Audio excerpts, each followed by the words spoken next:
کیا آپ نے کبھی قرآن مجید کی آخری 2 صورتوں پر غور کیا ہے؟ سورۃ الفلق اور سورۃ الناس۔ اللہ کے نبی کریم صلی اللہ علیہ وآلہ وسلم کو ان دونوں صورتوں کے ذریعے ایک عظیم راز سکھایا گیا۔ اگر آپ غور کریں تو ایک عجیب بات سامنے آتی ہے۔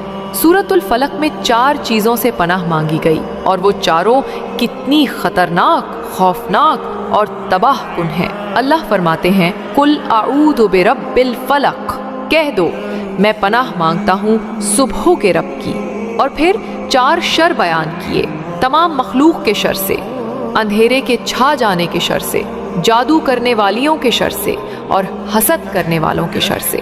مگر غور کرو، اتنی بڑی بڑی چیزوں سے پناہ مانگی گئی اور صرف اللہ کی ایک صفت کا وسیلہ لیا گیا، رب الفلق، صبح کا رب۔ لیکن جب سورۃ الناس آتی ہے تو وہاں پناہ صرف ایک چیز سے مانگی گئی، مگر وہ ایک چیز اتنی خطرناک ہے کہ اس کے مقابلے میں سورۃ الفلق والی 4 چیزیں بھی ہلکی پڑ جاتی ہیں۔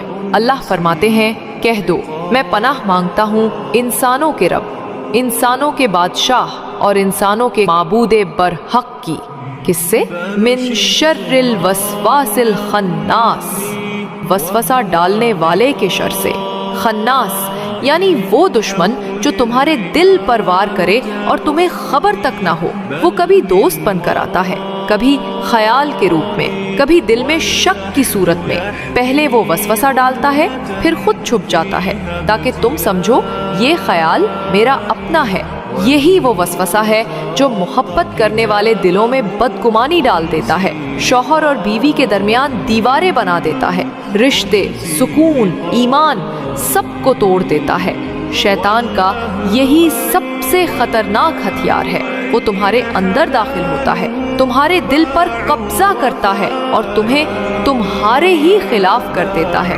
اسی لیے اللہ نے فرمایا اگر تم چاہتے ہو کہ تمہارا دل محفوظ رہے، تمہارے رشتے سلامت رہیں اور تمہارا ایمان قائم رہے تو ہمیشہ یہ دعا مانگو، قل اعوذ برب الناس، میں پناہ مانگتا ہوں انسانوں کے رب کی۔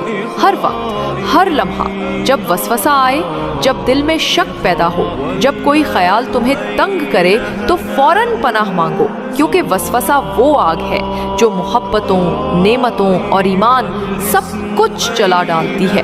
اللہ ہمیں خناس کے شر سے محفوظ فرمائے، ہمیں اپنے ذکر میں زندہ رکھے اور ہمارے دلوں کو وسوسوں سے پاک رکھے۔ اللہم آمین۔